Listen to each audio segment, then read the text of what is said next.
अस्सलाम वालेकुम नाजरीन, आप देख रहे हैं वीएन पॉइंट और मेरा नाम है डॉक्टर आबिद अब्बासी। हिंदुस्तान की मोदी सरकार ने सिख यात्रियों को पाकिस्तान आने से क्यों रोका है? ये मोदी सरकार का नया कदम सिख यात्रियों को पाकिस्तान आने से रोक देना ताकि वो अपने बाबा गुरु नानक के जन्मदिन पर करतारपुर और ननकाना साहब न जा सकें, दर हकीकत दिल्ली के इंतकामी और तंग नज़र रवैये की सबसे वाज़ेह मिसाल है। ये कोई लॉजिस्टिक या सिक्योरिटी मसला नहीं है, ये सीधा हमला है एक मजहबी अक़लियत की रूह और उसकी बुनियादी हुकूक पर।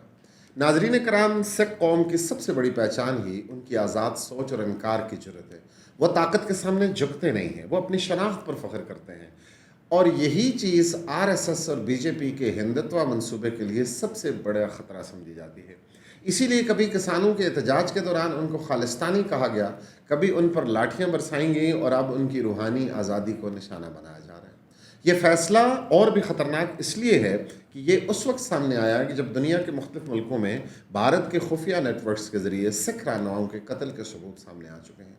कनाडा में हरप्रीत सिंह निज्जार के कत्ल, अमेरिका और यूरोप में सिख रहनुमाओं पर हमले, ये सब बताते हैं कि मोदी सरकार ने सिर्फ भारत के अंदर ही नहीं बल्कि बैरून मुल्क भी सिखों की आवाज़ दबाने का सिलसिला शुरू कर रखा है और अब अपने मुल्क में उनके मजहबी सफ़र पर पाबंदी लगाकर ये पैगाम दिया जा रहा है कि दिल्ली के नज़दीक सिखों की कोई हैसियत नहीं है। सोचने की बात यह है कि भारत दुनिया को जमहूरियत का सबक देता है लेकिन अपने शहरियों को बाबा गुरु नानक के जन्मदिन पर यात्रा की इजाज़त तक नहीं देता। ये कौन सी जमहूरियत है जिसमें एक कौम को अपने मजहबी मकामात पर जाने के हक़ से भी महरूम किया जाए और उनका ये बुनियादी हक़ छीन लिया जाए? ये वही पॉलिसी है जो कश्मीर में नज़र आती है, जहाँ नमाज जुमा पर पाबंदी लगती है, मसाजिद को ताले लगाए जाते हैं और उलमा को घरों में नज़र बंद कर दिया जाता है।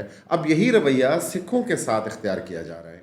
असल में ये कोई इत्तेफाकी फ़ैसला नहीं है बल्कि आरएसएस का वही मंसूबा है जिसमें हर गैर हिंदू को गैर और ख़तरा बनाकर पेश किया जाता है, चाहे वो मुसलमान हो, ईसाई हो या सिख।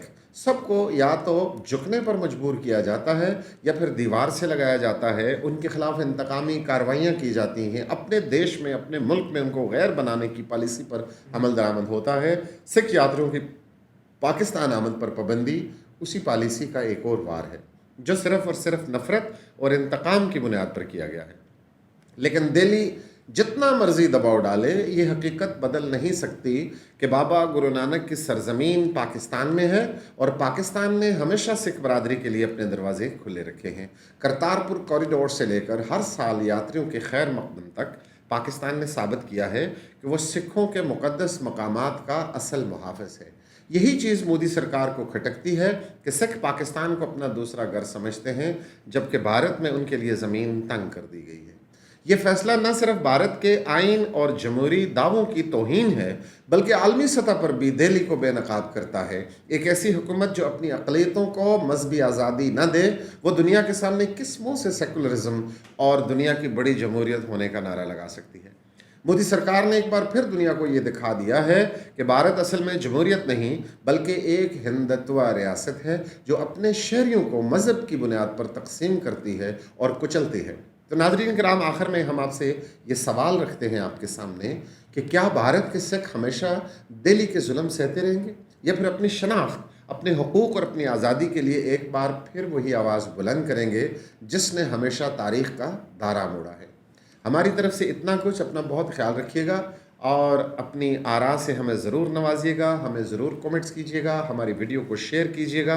आपके कमेंट्स, आपकी आरा हमारे लिए बहुत इंपॉर्टेंट है जो हमें मज़ीद निखारने में, अपने कंटेंट को बेहतर करने में, अपनी एक्सप्रेशन को बेहतर करने में मददगार साबित होगी।